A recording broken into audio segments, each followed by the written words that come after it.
শুভেন্দু অধিকারী যদি চান তাহলে শেখ হাসিনাকে নিয়ে বাংলাদেশের এয়ারপোর্টে পাঠিয়ে দিতে পারেন, তারপরটা আমাদের ডিরেক্টরের মধ্যে আমরা দেখে নিই। শুভেন্দু অধিকারের বক্তব্যকেও কি আমাদের সিরিয়াসলি নিতে হবে?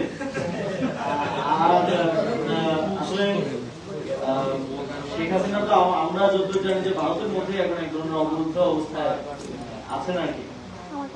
তবে আমরা দাবি করব এবং আমরা সরকারের কাছেও দাবি জানাচ্ছি যে শেখ হাসিনাকে, যেহেতু তিনি ফাঁসির দণ্ডপ্রাপ্ত আসামি, বাংলাদেশের কাছে ফিরে যাওয়ার জন্য, এবং শুভেন্দু অধিকারী যদি চান তাহলে শেখ হাসিনাকে নিয়ে বাংলাদেশের এয়ারপোর্টে পাঠিয়ে দিতে পারেন, তারপরটা আমাদের ডিরেক্টরের মধ্যে আমরা দেখে নিই। এইটাই আসলে যখন থেকে হামের টিকা দেওয়া নিয়ে আসলে অনিয়মটা শুরু হয়, তখন থেকে এটা এই মনোযোগ সরকারের এবং স্বাস্থ্য অধিদপ্তর সহ সংশ্লিষ্টদের মনোযোগটা সরে যায়, তখন থেকেই যারা দায়িত্ব ছিল সবাইকে দায়ী দিতে হবে। আওয়ামী লীগের সময় থেকে শুরু হয়েছে, আওয়ামী লীগ, অন্তর্বর্তীকালীন সরকার সময় যারা দায়িত্বে ছিলেন তাদের, এবং বিএনপি সরকারের সময় যারা এখন দায়িত্বে আছেন সকলকে দিতে হবে। তবে আরো স্পেসিফিকলি আমার মনে হয় যে এটা নিয়ে তদন্ত করার প্রয়োজন।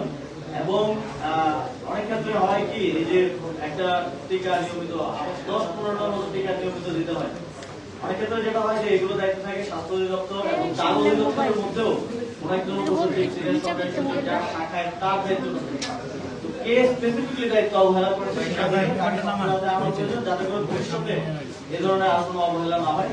আর দ্বিতীয়ত, সাউথ কোরিয়াতে আমি ইউনেস্কো এপিসিআইসির একটা হিউম্যান রাইটস ইন সিটিজ ফোরামের একটা সম্মেলন আছে মানবাধিকার বিষয়, সেটাতে অংশগ্রহণ করতে যাচ্ছি। সেখানে একই সাথে আমি সাউথ কোরিয়ার যে 18ই মে তাদের গণঅভ্যুত্থান দিবস, সেই দিবসের অনুষ্ঠানে অংশগ্রহণ করে 19 তারিখ